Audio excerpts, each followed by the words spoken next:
요즘 10년 가까이 된 장수 예능 프로그램을 떠올려 보면 나 혼자 산다, 미운 우리 새끼, 그리고 슈퍼맨이 돌아왔다라는 프로그램이 있습니다. 그리고 이 세 개의 프로그램은 공통적으로 관찰 예능입니다. 그래서 이런 관찰 예능이 오랫동안 인기를 끌다 보니까 각 방송사마다 이와 비슷한 예능 프로그램들을 많이 만들게 되었는데, 일반인들도 출연하는 연애 이런 리얼리티 프로그램도 생기고, 또 결혼 생활과 유학까지 일상의 모든 관계가 예능의 소재가 되었습니다. 그리고 이러한 예능 프로그램들이 우리에게 주는 메시지는 명확합니다. 연애는 사랑의 감정이 중요하다. 또 사랑의 감정이 식으면 환승연애도 가능하다. 또 결혼은 선택이다. 돈만 있으면 얼마든지 혼자서 즐기며 살 수 있다. 육아는 힘들고 부담스럽다. 그리고 이혼은 더 이상 특별하거나 드문 일이 아니다. 누구나 겪을 수 있는 흔한 일이다.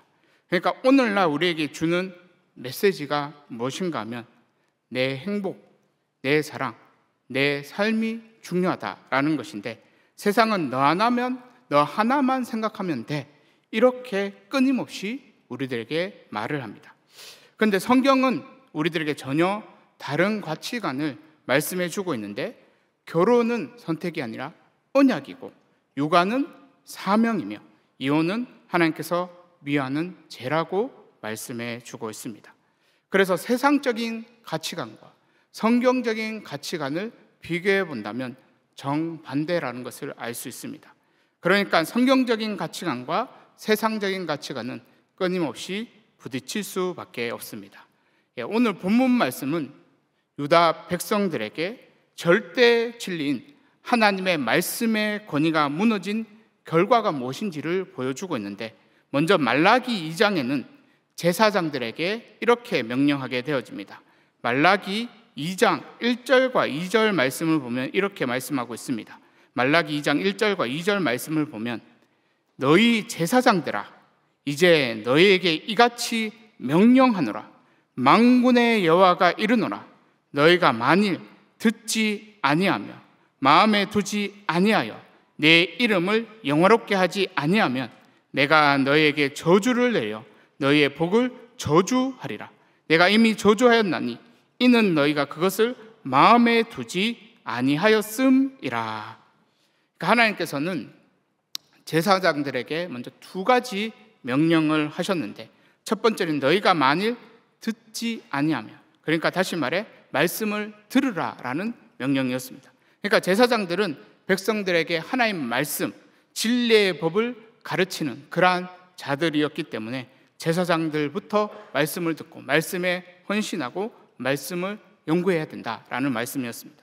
그리고 두 번째 명령은 2절 중반절에 마음에 두지 아니하여 내 이름을 영화롭게 하지 아니하면, 이렇게 말씀하고 있는데, 여기에 영화롭다라는 말씀은 원어로는 카보드라는 단어를 써서 말라기 1장 6절에 공경하다와 똑같은 단어를 씁니다. 그러니까 말라기 1장 6절에는 아들이 아버지를 공경하고 또 종이 주인을 공경한다, 이렇게 되어 있는데, 그런 것처럼 제사장도 하나님을 공경하며 섬겨야 한다라는 말씀입니다. 그러니까 이 말씀은 하나님에 대한 경건한 두려움이 있어야 한다라는 말씀이 됩니다. 그러니까 이 말씀은 하나님과 인격적으로 그렇게 친밀하게 교제를 하더라도 하나님에 대한 공경심, 경건함은 있어야 한다라는 말씀입니다.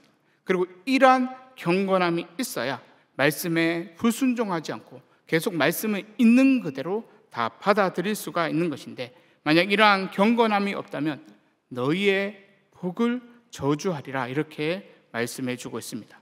그러니까 여기에 너희의 복은 제사장들이 하나님께 드리는 제사를 하나님께서 받으시는 것이 복이라고 말할 수 있습니다. 그런데 이 복을 저주하신다는 말씀은 아무리 성전에서 제사를 드려도 하나님께서 받지 않으신다라는 것이 복을 저주하신다라는 뜻이 됩니다. 결국 제사장들부터 성전부터 말씀의 권위가 바로 세워져야 하는데, 2절에는 이러한 말씀의 권위가 무너져서 내가 이미 저주하였다, 이렇게 말씀하고 있습니다. 그리고 오늘 본문 말씀은 말씀의 권위가 무너진 결과 언약 백성들의 거룩한 삶도 무너지고 믿음의 가정도 무너지게 된 것을 볼 수가 있습니다. 오늘 첫 번째는 이방 여인들과 결혼을 한 언약 백성들입니다. 오늘 본문 말라기 2장 10절 말씀을 보면 우리는 한 아버지를 가지지 아니하였느냐? 한 하나님께서 지은 바가 아니냐? 어찌하여 우리 각 사람이 자기 형제에게 거짓을 행하여 우리 조상들의 언약을 욕되게 하느냐? 여기 우리는 하나님을 아버지라 부를 수 있는 언약 공동체를 말하는 것인데, 하나님께서는 수많은 민족 중에 아브라함의 후손인 이 이스라엘을 택하셔서 시내산 언약을 맺으셨습니다. 그래서 10절에 우리 조상들의 언약은 시내산 언약을 말하는 것인데, 출애굽기 24장 7절과 8절 말씀을 한번 보도록 하겠습니다. 출애굽기 24장 7절과 8절 말씀을 다 같이 한번 보도록 하겠습니다. 출애굽기 24장 7절과 8절 말씀입니다. 출애굽기 24장 7절과 8절 말씀. 성경책을 다 찾으신 줄 알고 다 같이 한번 읽겠습니다. 언약서를 가져다가 백성에게 낭독하여 듣게 하니 그들이 이르되 여호와의 모든 말씀을 우리가 준행하리이다. 모세가 그 피를 가지고 백성에게 뿌리며 이르되 이는 여호와께서 이 모든 말씀에 대하여 너희와 세우신 언약의 피니라. 아멘. 여기 출애굽기 24장 7절에 언약서가 나와 있는데, 이 언약서는 출애굽기 20장부터 나오는 십계명과 그리고 하나님께서 주신 모든 율례와 규례를 말하는 것인데, 이스라엘 백성들은 시내산에서 하나님께서 주신 모든 말씀을 듣고 다 준행하겠다라고 언약을 맺었습니다. 그리고 이 언약은 결국 새 언약까지 계속 쭉 이어지는데, 예수님께서는 십자가에 달려 죽기 전날 밤에 최후의 만찬의 자리에서 새 언약을 선포하셨습니다. 그래서 언약으로 어떻게 보면 이스라엘 백성들과 그리고 오늘 본문에 나오는 포로 기한의 유다 백성들과 그리고 오늘날 예수님을 믿는 우리들 모두가 언약으로 쭉 이어진다라고 말할 수 있습니다.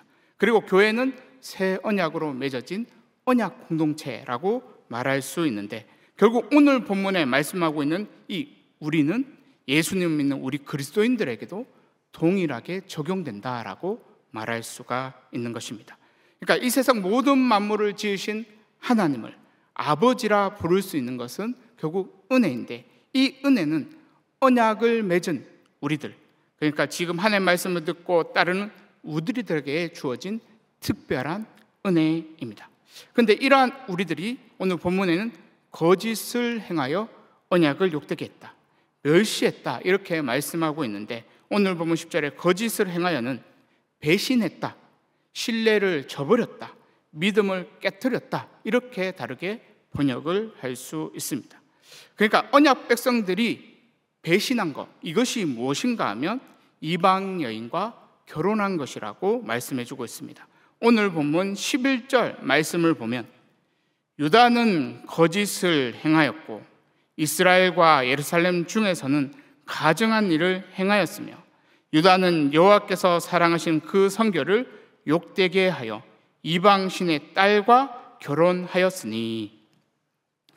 오늘 본문에 10절부터 17절 마지막 절까지 보게 되면 거짓을 행하다 그리고 거짓을 행하지 말라 이 말씀이 계속 반복되어 있는 것을 볼 수 있는데, 언약 백성들에게 가장 중요한 것이 무엇인가 하면 신뢰, 믿음이라는 것을 말씀해 주고 있습니다. 그러니까 언약 백성들이 믿고 따라야 할 분명한 기준이 하나 있는데 그것이 바로 하나님의 말씀입니다. 그래서 하나님 말씀이 우리에게 무엇을 말씀하고 있는가, 이것을 우리가 잘 알 필요가 있는데, 하나님께서는 모세 시대부터 이방 여인과의 결혼을 금지하였습니다.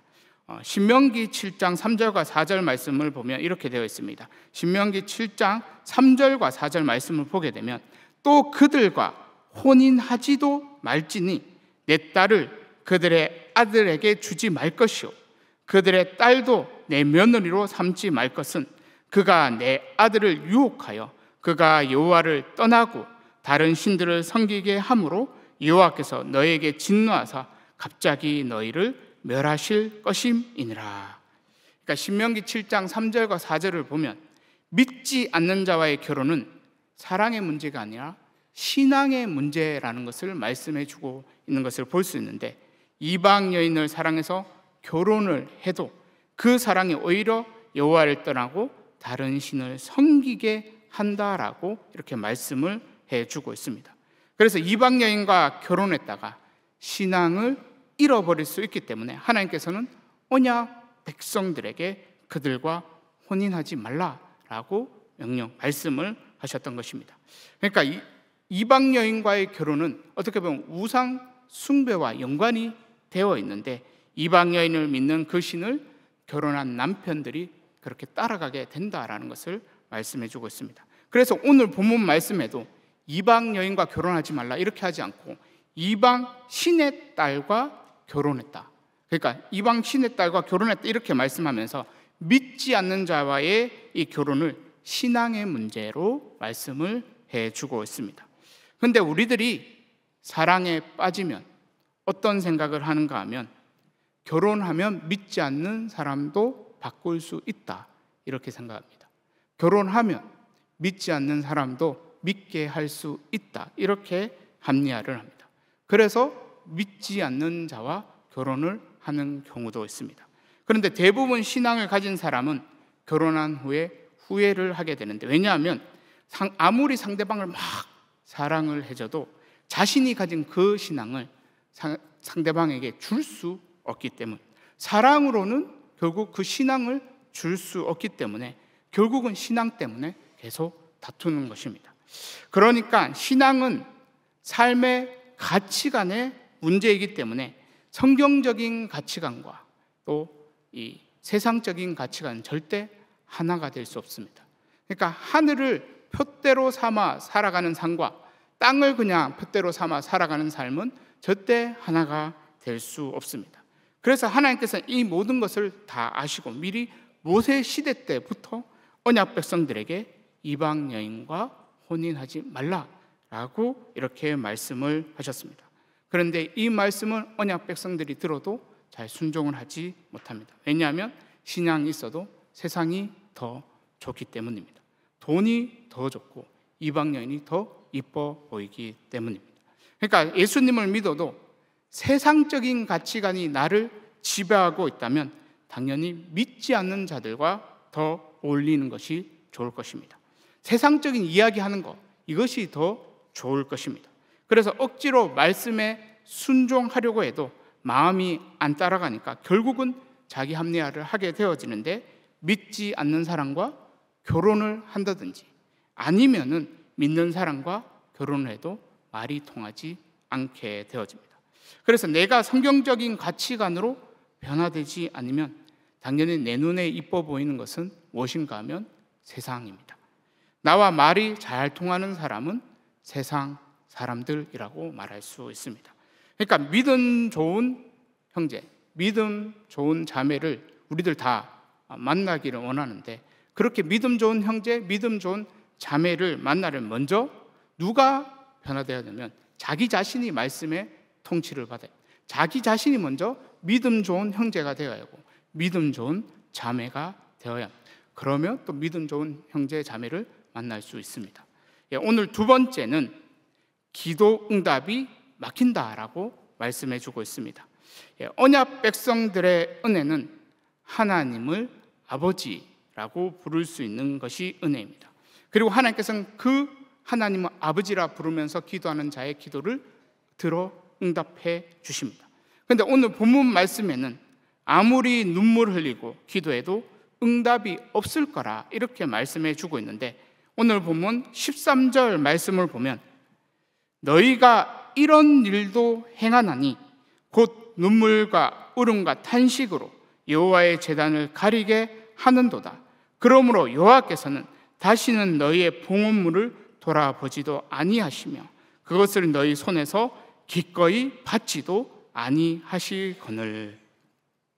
여기 13절에는 너희가 이런 일도 행하나니 이렇게 말씀하고 있는데, 이런 일도 행한다, 이 말씀은 결국은 이미 언약 백성들이 잘못된 행동 하나를 하고 있다라는 것을 말씀해 주고 있는 겁니다. 그래서 12절 말씀을 보면 이 일을 행한 사람에게 속한 자는 깨는 자나 응답하는 자는 물론이요 만군의 여호와께 제사를 드린 자도 여호와께서 야곱의 장막 가운데서 끊어버리시라, 이렇게 말씀하고 있는데, 여기 12절의 이 일이 이방 여인과 결혼하는 그 일을 말하는 것입니다.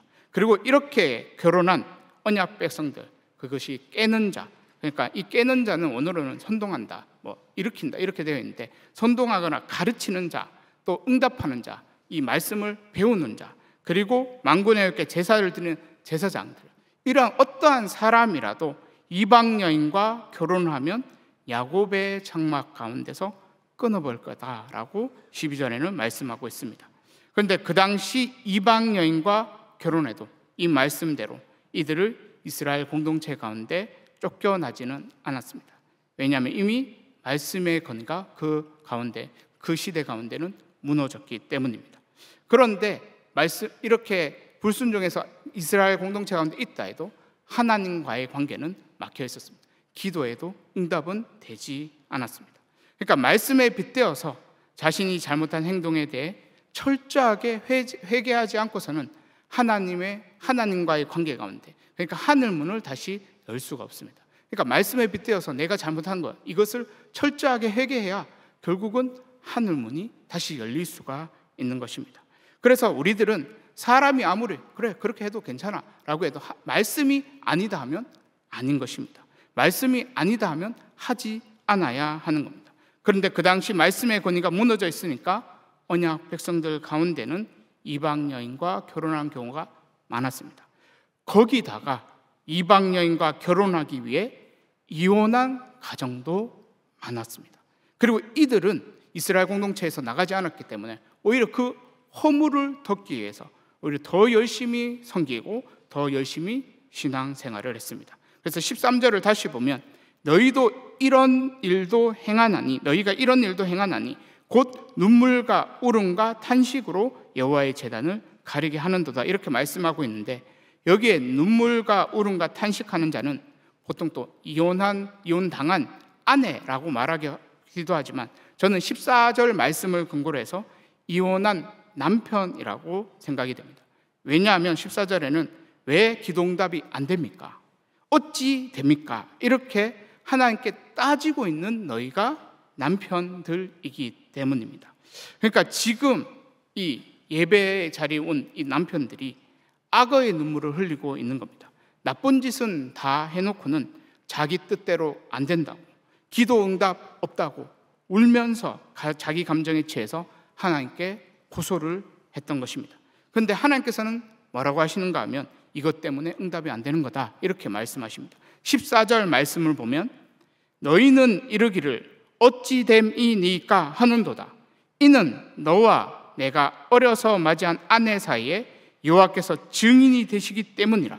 그는 내 짝이요 너와 서약한 아내로되 내가 그에게 거짓을 행하였도다. 여기 14절 후반절에 내가 그에게 거짓을 행하였다라고 말씀하고 있는데, 앞에서도 이야기했듯이 배신했다라는 말씀입니다. 그러니까 더 매력적이고 더 돈 많은 그런 이방 여인들과 결혼하기 위해 어려서 이미 맞이해서 결혼한 이 아내와 이혼을 했다고 말씀을 해주고 있습니다. 그래서 하나님께서는 이러한 죄, 하나님 말씀에 불순종한 죄에 대해서 대충 넘어가지 않습니다. 명확하게 말씀하십니다. 14절에 말했듯이 거짓을 행했다, 배신했다, 신뢰를 깨뜨렸다, 믿음을 깨뜨렸다, 이렇게 말씀하고 있습니다. 그러니까 하나님께서는 감정에 호소하는 그러한 눈물, 악어의 눈물은 응답하지 않습니다. 하지만 말씀을 듣고 회개하는 그 눈물에 대해서는 응답을 하십니다. 그래서 우리에게 중요한 것은 말씀이 중요합니다. 말씀을 듣고 그 말씀에 내가 순종하고 있는지 불순종하고 있는지, 불순종하고 있다면 철저하게 회개해서 회개의 그 눈물은 하나님께서 응답을 해 주시는 것입니다. 하나님께서는 오늘 본문 가운데 이혼은 미워하신다고 말씀합니다. 그리고는 학대도 미워하신다고 말씀을 합니다. 오늘 본문 16절 말씀을 보면 이스라엘의 하나님 여호와가 이르노니 나는 이혼하는 것과 옷으로 학대하는 자를 삭대를 가리는 자를 미워하노라. 그러니까 결혼을 하면 결혼한 상대방을 바꿀 수 없습니다. 마치 운동 경기하면 멤버 교체를 가능하지만 결혼은 멤버 교체가 되지 않는다라고 말씀하고 있습니다. 그리고 하나님께서 한번 결혼했으면 끝까지 그 한 사람을 책임지고 살아가기를 원하시는데 사랑의 감정이 식었다고 또 성격 차이가 난다고 해서 서로를 학대하고 서로를 괴롭히는 것 또한 죄라고 오늘 본문에는 말씀을 해주고 있습니다. 그러니까 하나님께서는 결혼한 부부가 끝까지 책임지고 끝까지 사랑하기를 원하시는데 특히 언약 백성들의 결혼은 서약이라고 오늘 본문에는 말씀하고 있습니다.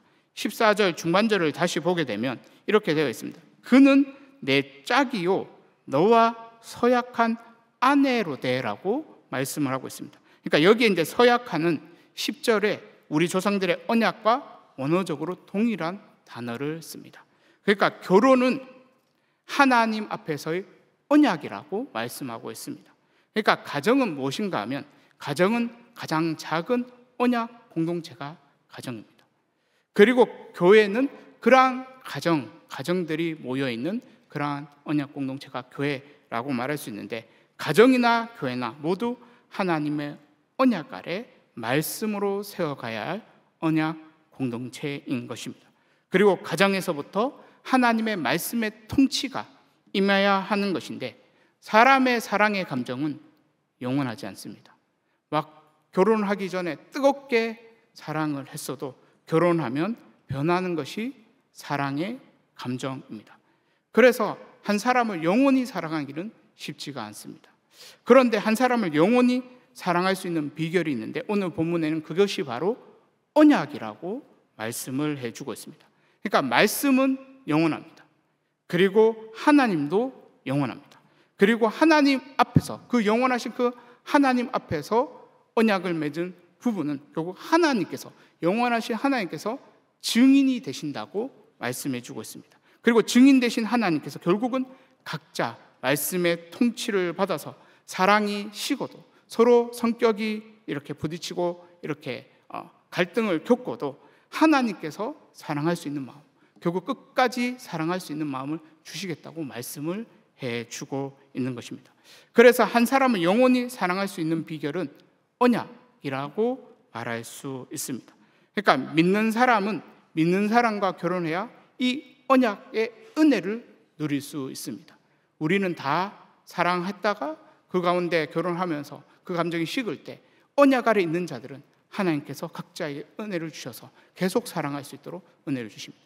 그런데 믿는 자가 믿지 않는 자와 결혼하면 믿는 자는 결국 혼자서 하나님 통치를 받고 혼자서 그 은혜 가운데 그 믿지 않는 자를 품어야 되는데 믿지 않는 자가 변화되지 않으면 10년이든 20년이든 30년이든 평생을 그렇게 품고 나가야 합니다. 그러니까 그 결혼이 쉽지 않은 겁니다. 그 결혼 생활이 쉽지 않은. 그런데 신앙 때문에 이혼도 할 수 없는 겁니다. 그래서 믿는 자가 믿지 않는 자와 결혼하면 어떻게 보면 자신이 더 고통스러울 수가 있는 것이라고 오늘 본문에는 말씀을 하고 있습니다. 하나님께서는 믿음의 가정을 통해 이루고 싶은 비전이 하나 있으신데 그것은 경건한 자손을 얻고자 하는 것입니다. 오늘 본문 15절 말씀을 보면 그에게는 영이 충만하였으나 오직 하나를 만들지 아니하셨느냐? 어찌하여 하나만 만드셨느냐? 이는 경건한 자손을 얻고자 하심이라. 그러므로 내 심령을 삼가 지켜 어려서 맞이한 아내에게 거짓을 행하지 말지니라. 하나님께서는 영이 충만하셔서 마음만 먹으면 한 번에 수많은 사람들을 만드실 수가 있습니다. 그런데 하나님께서 우리가 성경을 보면 한 사람 아담을 창조하셨습니다. 그리고 하나님께서는 아브라함 한 사람을 택하셨습니다. 그리고 하나님께서는 이스라엘 한민족을 택하셨고 거기서 메시아가 태어나게 하셔서 경건한 자손을 얻게 하셨습니다. 그래서 하나님께서는 지금까지 경건한 자손을 통해 구원의 역사를 이루어 오셨는데, 우리가 성경의 노아의 홍수 심판 때에 보게 되면 경건한 이 자손들이 타락했을 때 심판이 임하게 된 것을 볼 수가 있습니다. 창세기 6장 1절과 2절 말씀을 한번 보도록 하겠습니다. 창세기 6장 1절과 2절 말씀입니다. 창세기 6장 1절과 2절 말씀입니다.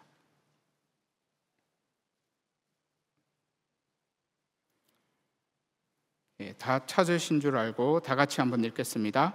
사람이 땅 위에 번성하기 시작할 때 그들에게 딸들이 나나니 하나님의 아들들이 사람의 딸들의 아름다움을 보고 자기들이 좋아하는 모든 여자를 아내로 삼는지라. 여기에 보면 하나님의 아들들이 나와 있는데 이게 경건한 자손입니다. 그러니까 오늘 보면 경건한 자손은 엘로힘 또 제라 이렇게 하나님의 씨 이렇게 되어 있는데, 결국 하나님의 아들들 경건한 자손은 똑같다고 말할 수 있습니다. 그러니까 경건한 자손이 결국 말씀에 따라 결혼하지 않고 육체의 정욕에 따라 사람의 딸들의 아름다움에 취해서 사람의 딸들과 결혼하면서 경건한 자손들은 점점 사라지게 됩니다. 그리고 창세기 6장 뒤쪽을 보게 되면 하나님께서는 모든 사람의 생각이 악한 것을 보시고는 결국은 세상을 심판하게 되시는 것을 볼 수 있는데, 그때 노아의 가정, 이 한 가정만 구원받게 되는 것을 볼 수 있습니다. 그러니까 하나님께서는 이 세상에서 어떠한 자손, 어떠한 사람을 중요하게 생각하시냐면 경건한 자손을 중요하게 생각하십니다. 그래서 오늘 본문에도 경건한 자손을 얻게 하기 위해 결국은 결국은 또 믿음의 가정을 세우기를 원하신다라고 말씀하고 있는데, 결국 우리들이 공동체 안에서 결국은 믿는 자들끼리 건강하게 교제하는 것도 필요합니다. 그리고 그 건강한 교제 가운데 결국 그 가정 속에서 말씀의 통치를 받으며 결혼까지 이어지는 것도 굉장히 중요한 겁니다. 그리고 그 믿음의 가정 가운데 중요한 사명이 있는데, 그것이 오늘 본문에는 경건한 자손을 양육하는 사명이라고 말씀하고 있는데, 세상은 자녀를 양육하는 것은 돈으로 해야 된다라고 말합니다. 근데 경건한 자손을 키우는 것은 돈이 아니라 말씀입니다. 말씀으로 키울 수 있습니다. 그래서 부모가 먼저 말씀의 통치를 받아야 자녀도 말씀의 통치를 받아 결국 건강한 자손으로 그렇게 성장시킬 수가 있는데, 결국 그러한 경건한 자손들이 세상을 구하게 된다고 성경은 말씀해 주고 있습니다. 그런데 오늘 본문의 말라기 시대 때는 경건한 자손이 희귀했습니다. 이방 여인과 결혼하고 믿음의 가정은 깨어지고 심지어 경건한 자손들조차 자기 합리화에 빠져 신앙생활을 했습니다.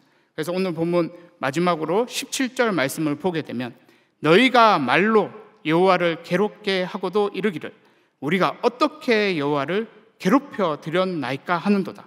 이는 너희가 말하기를 모든 악을 행하는 자는 여호와의 눈에 좋게 보이며 그에게 기쁨이 된다 하며 또 말하기를 정의의 하나님이 어디 계시냐 함이니라. 하나님께서는 우리의 말을 다 들으십니다. 그리고 하나님께서는 우리의 중심을 다 꿰뚫어 보고 계십니다. 그래서 우리가 하나님을 신뢰하고 있지 않다면 하나님께서는 다 아시는데, 말라기 시대 때는 의인은 고통받고 있었고 또 악인은 번성하고 있었습니다. 하나님을 믿지 않는 자들이 더 잘 살았던 그러한 시대였습니다. 그래서 경건한 자손들의 마음에는 어떠한 마음이 있었냐면 믿어도 안 되네, 기도해도 안 되네, 이러한 마음이 있었습니다. 그러면서 입에서 나온 말들이 무엇이었냐면 하나님 말씀에 불순종하고 악을 행하는 자들을 하나님께서 좋게 보신다, 오히려 기쁨이 된다, 이런 말을 했던 것입니다. 그리고는 정의의 하나님, 그러한 하나님 없다, 이렇게 말하는 겁니다. 그러면서 경건한 자손들도, 믿음이 있다는 그러한 경건한 자손들도 정의 하나님 죽었으니까 남들처럼 죄 지으며 살겠다, 자기 합리화에 빠져서 신앙생활을 했던 것입니다. 그런데 하나님께서 침묵하실 때가 어떻게 보면 가장 믿음이 필요할 때라고 말할 수 있습니다. 의인은 고통받고 악인은 번성할 때가 가장 믿음이 필요할 때라고 말할 수 있습니다. 왜냐하면 하나님께서는 정의의 하나님이시기 때문에. 정의의 하나님은 불의한 그러한 세상을 반드시 심판하십니다. 그러니까 어떻게 보면 하나님께서 침묵하실 때가 하나님께서 우리의 믿음을 달아보실 때라고 말할 수 있습니다.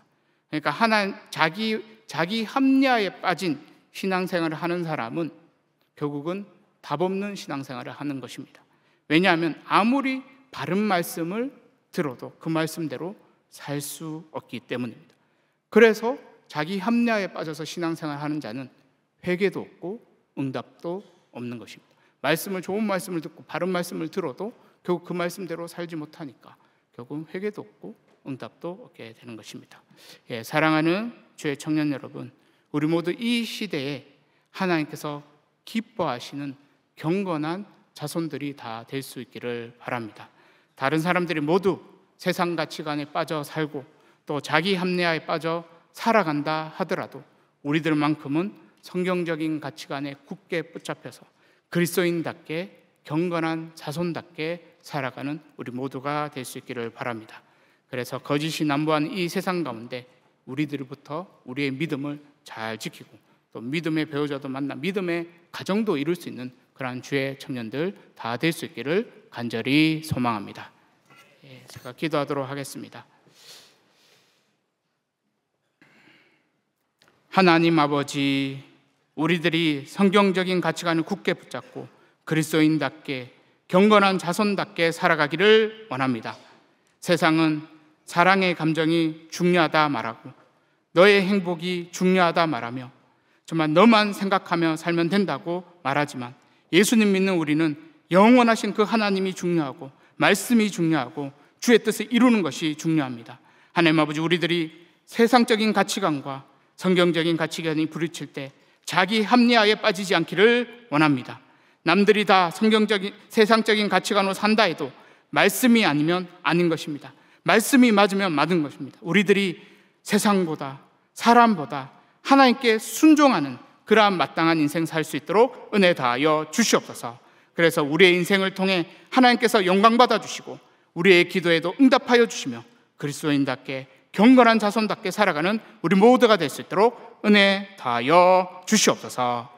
감사드리며 예수님의 이름으로 기도드리옵나이다. 아멘.